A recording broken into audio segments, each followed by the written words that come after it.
Welcome to a new episode of The Sweetest Deal, where I talk to people I used to know and still know in the poker world. One of them is Lex Veldhuis. I met him recently in Paris and had a really nice talk. This time it's time for some UFC talk. Lex, how are you? What's up, Ricard? I'm doing good. I'm always down to talk UFC. I love fighting. I love watching fighting. So yeah. Yeah. So where does that come from? I mean, Holland is or the Netherlands is a pretty big fighting nation with many big names. Does it come from there, from the culture in Netherlands?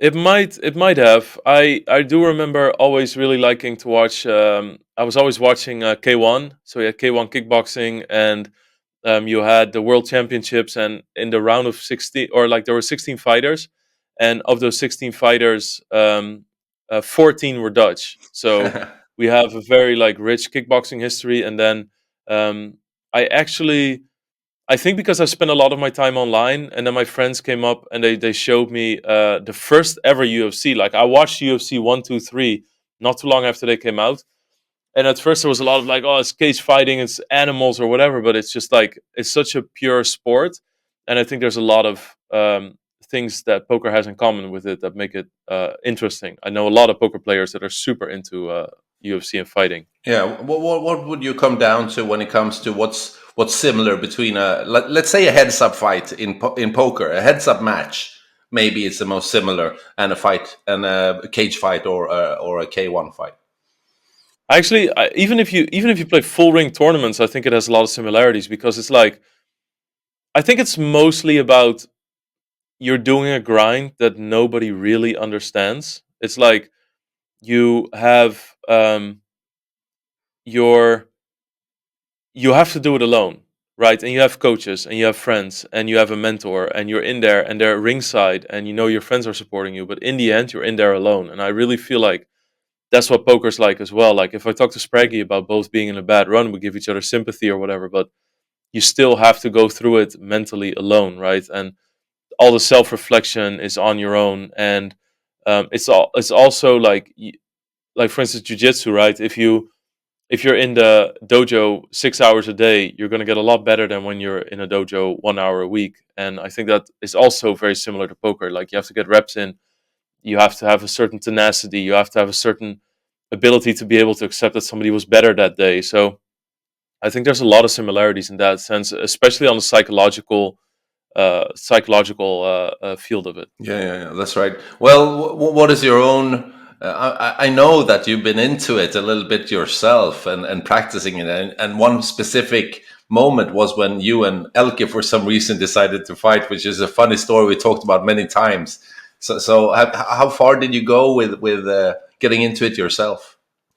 So me and Elke did a bet for 100,000 euro, and I think it was both in a period in our life where we just, we were super competitive with each other, and we wanted to just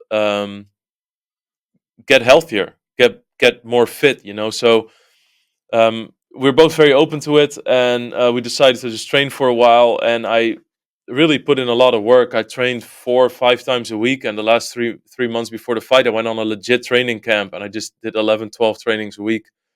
Um, and it was, it's probably one of the best experiences in my life if you look at um, what I did, what it gave me, how it changed my mindset about health, um, changed my physiology, changed my confidence in a way. Like I've never had confidence issues, but it gave me a confidence boost. You can Yeah. go from like confident to like calm confidence, sort of. So it gave me a lot of sort of like it's also just it's really weird, but it's just nice. Like you can look at that as very sort of like superficial or something, but it's just nice to know how to fight. Yeah, yeah. Just that it's like okay, like whatever. Like, and the funny thing about fighting is that it's sometimes it's not even about like I know how to defend myself, but I know what it's like to get punched in the face, Yeah. and that's okay. It's not going to shock me or whatever, right? No. Like that's one of the most valuable things. Like I just got punched in the face repeatedly for months, and it was great. Yeah. So I feel like um, yeah, no. So it was definitely a very important part of my life, and I put a lot into it. Um, and I miss it a lot as well sometimes. So yeah, I also loved practicing fighting as well on Yeah, top yeah. of it. Maybe it comes down to something primal in us. I try to. We Yeah, discussed that among friends that sometimes it's not that you want to be able to beat someone, but specifically if you feel fit and you know that you can defend yourself, it just gives you some kind of comfort and safety, and then you can go on with your life in a way. yeah. No, that's true. I mean, it might come down to something super instinct based, Yeah. because of what you mentioned. Yeah. So, what do you say to people who are critical about the cage fighting and all these brutes? I mean, maybe Hoist Gracie was one of the primal guys that gave us the understanding of the beauty of the game. But when people say it's all blood and it's all so brutal, what do you say to them to defend I the mean, sport? I think it's a little bit of nonsense. Like if you look at, I think what puts most people off, or has put people off in the past, is that it's in a cage. Hmm. That's the only difference, and I don't really think there's anything special with that. I mean, if it's in a ring, it's accepted because it's boxing, and people don't like boxing either because of the violence. But in the end, it's a pretty pure sport. And if you, for instance, I think it's also measuring, um, not equally measuring, because if you look at something like American football, the injuries that people get Yeah. there, that they sustain, and the brutality, and how many players get serious brain damage and neck damage, and how many end up paralyzed or early in wheelchairs, or that have trouble with their physiology from when they're 40 or something. It's insane, that percentage. Yeah. They give up their body, and it's a very brutal sport as well. And I think it's much more commonly accepted. Yeah. Um, and Yeah. something, MMA is a lot safer than boxing, right? Yeah. Because boxing is like repeatedly getting hit in the head, and MMA, there's low kicks, grappling. There's so many different areas where you have a plan of attack. It's not like, I mean, boxing is way more brutal in my opinion, and Yeah. it's still fine. Like if two people decide they want to box, like go box. And they prepared for it. Yeah. Yeah, and I mean, it goes back literally back to the gladiator games, right? Like Hmm. people, there's a really good book about fighting. It's written. It's like why some people love to fight and why people love to watch it. Yeah. And it's just like people just love to watch it. Hmm. I hate fighting when it happens in the street. I hate fighting when you go out or when there's aggression. Yeah. Can't stand it. Like really, really, really hate it. But I mean, there's like, watching UFC. Like I'm there every Sunday. Yeah. Yeah. I mean, Yeah. I watch it when I wake up because it's at like 4 a.m. So Well, just watch it so when I wake how up. many events have you been to? Because I know you're going to London this weekend for this UFC Yeah. 286. I mean, how do you know how many IRL UFCs you've been Um, to? Well, back in the day, I went to St. Pierre versus BJ Penn. Wow.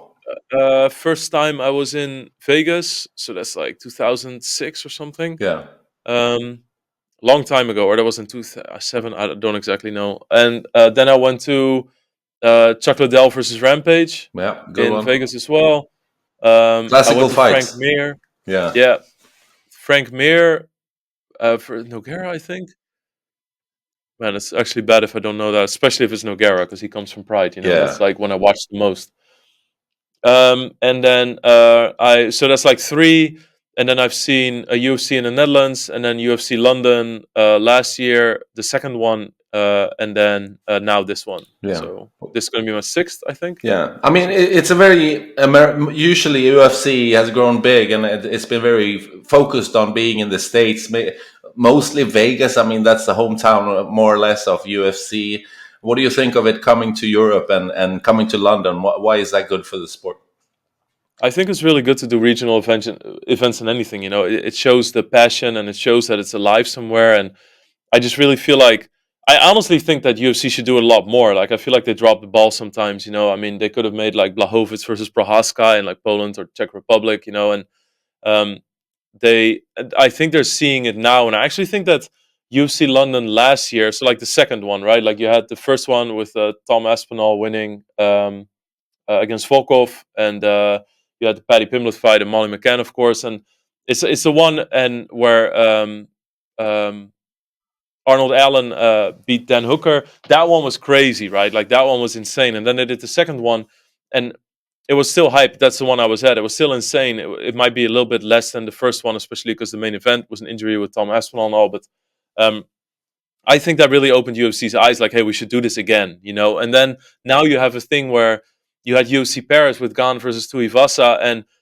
now it seems like almost like the crowds want to outdo each other, which is great, you know. So you get these insane scenes, and you just had Volkanovski versus Makhachev in Australia and Perth, and I think it's really great because I think that MMA is very much alive. It transcends America, and I think that all these local guys deserve to fight in front of their crowd. I think. Yeah, I think one of the things that made me come into poker when I was starting to interview people was that a little bit similar to the UFC, where through Ultimate Fighter you get to know the fighters, you get to know or sympathize or hate, or not hate but dislike, you know, and that's part Yeah, of it. So if you have someone that you know about, that creates a sport, and that's kind of similar in poker. If you know someone at the table, you know what he likes and what he doesn't like and how he acts, and you know him a little bit. That's a big part of supporting someone, right? Isn't that right? yeah, exactly. I mean, character development is really important, and of course, like, you know, there's the whole debate in poker right now if we're lacking a little bit of that. If you know, if the edges got so small in high rollers that people don't want to step out and do certain things or open themselves up or be chatty and be uncomfortable, more uncomfortable. So, but yeah, in the end, for the public, you know, I think that pros. I mean, there's also fighters that don't do hardly any media. They don't build their own character. They don't do themselves any favors in terms of branding, and that's up to them. And I feel the same way in poker. Like, you should really, if you just want to focus on yourself, you're not comfortable doing anything. But from a public viewer perspective, it's a massive loss, right? It'll always be the most popular people that let people a little bit closer and let people have a look inside the kitchen. Hmm. Um, and I think for fighting, it's the same thing. Like, if you see press conferences, you're like, oh, I can't stand McGregor, you know, or I personally can't stand John Jones. So I absolutely, I dislike him very strongly. So, but then it's still fun to fight because then you're always rooting for his opponent, Yeah, right? You're yeah, yeah. always rooting. I mean, hasn't gone well so far for me with anti-sweating John Jones, but one day. Yeah, yeah, I know. But that's definitely part of the game. I know, like soccer or football fans, we say football here for the soccer, of course, in Europe. And one big part of it is not only to love your team, but to hate the opponent. And Yeah, yeah, that's a exactly. big Yeah, part yeah, of it, of course. yeah. Anti-sweating is amazing. Yeah, Yeah, it's it very is. fun. It is. Okay, so we have a couple of really, really interesting. I think the card. What do you think overall of the card and the prelims in UFC? Do you think they did a good job putting it, setting it together? Yeah, I think it's a pretty good job. But it's, you know, I mean, there we have Muhammad Mahayev, who I am super excited about.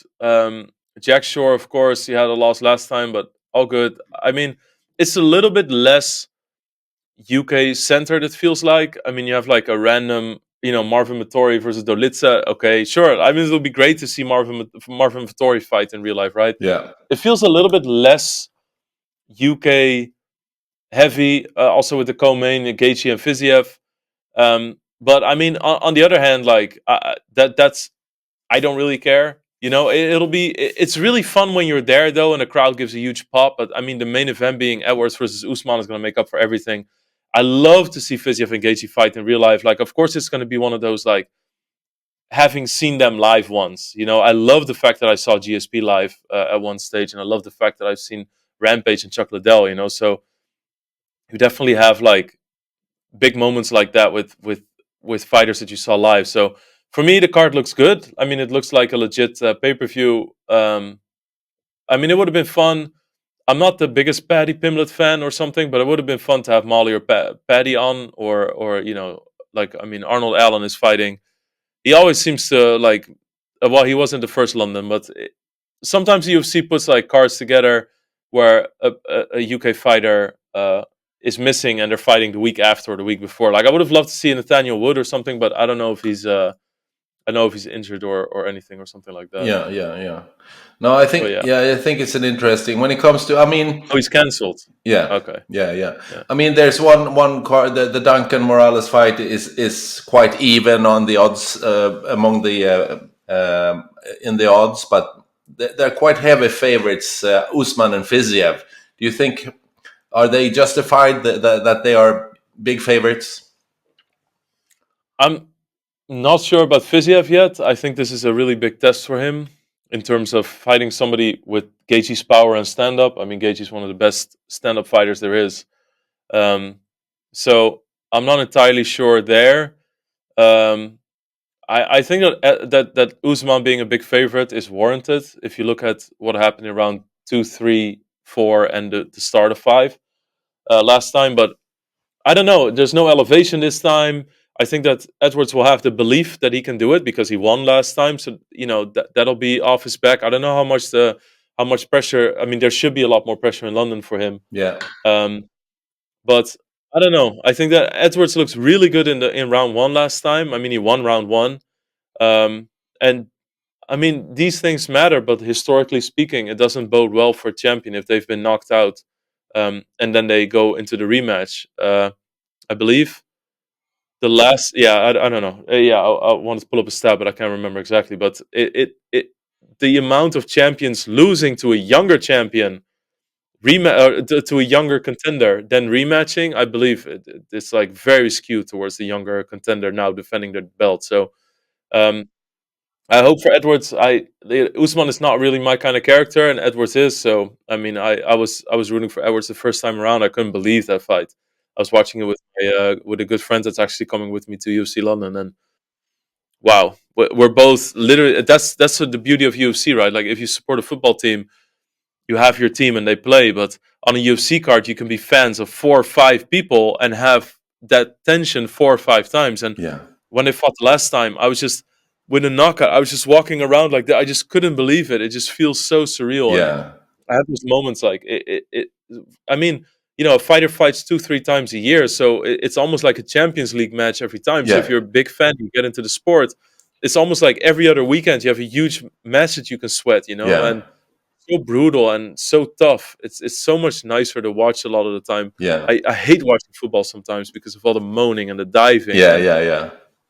and all the time stretching and all that stuff. Like, I mean, I've watched football my whole life, but like I can 100% say that UFC and MMA is like my number one sport right now. That's great. That's great. So great to come to London and watch it. And are you going to be? I know that you've been into sports betting, which is also kind of similar to poker, of course, with where you have a possibility to find some advantages to find a good play. Have you looked at that before this? Um, Does that put a my spice my to it?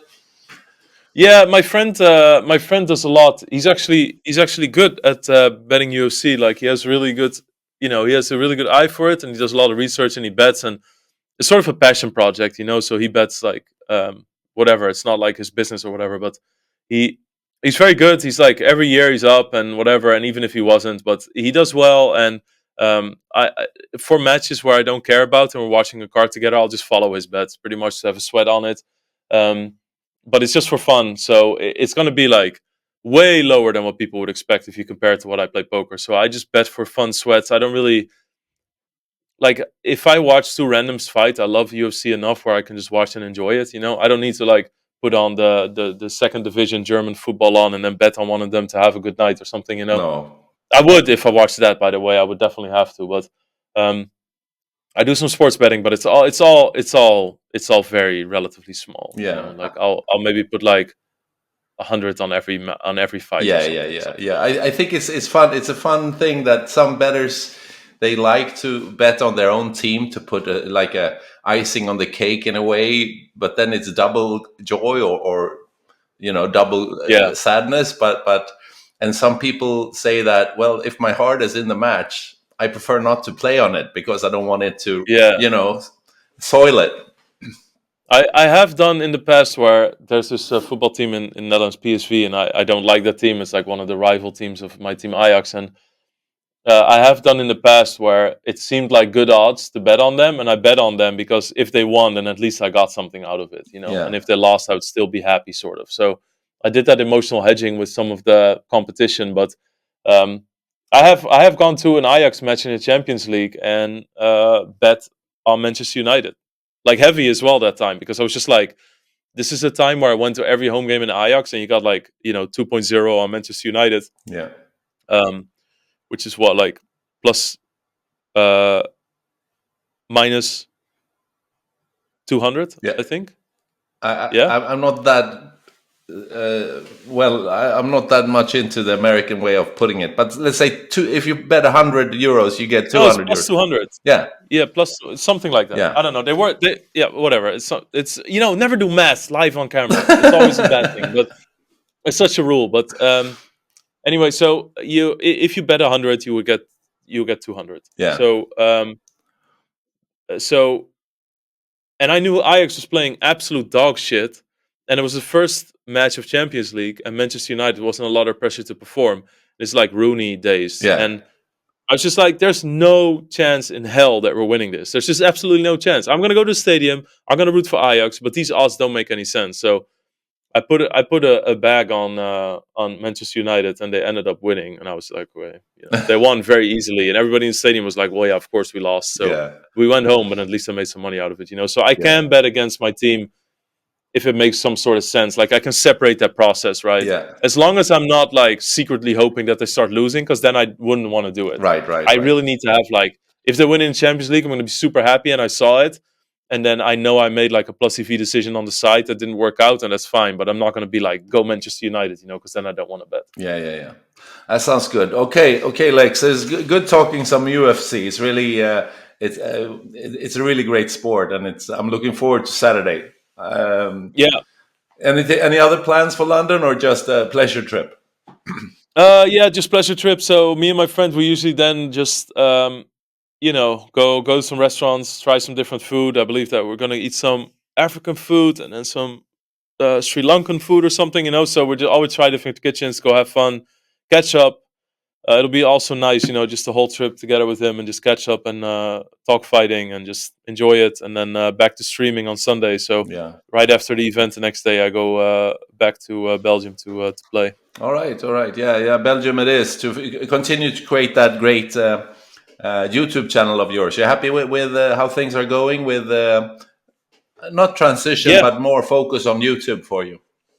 yeah, very much so. I mean, I feel like I can do a lot more.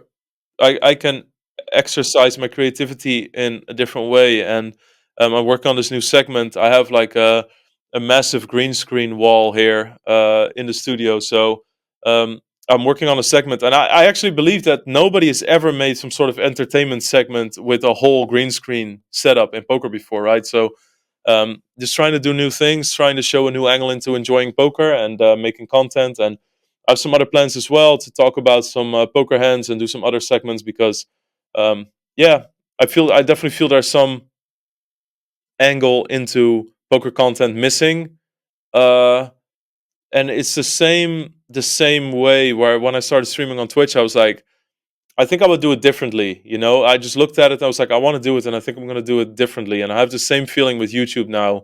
Um, a lot of people are making a lot of amazing content, but I feel like everybody puts their own spin on it and their own sort of flavor. And that's something that I'm planning with YouTube as well. So, obviously it's a trying out process. Some of the stuff I'm happy with, some of the stuff I'm less happy with.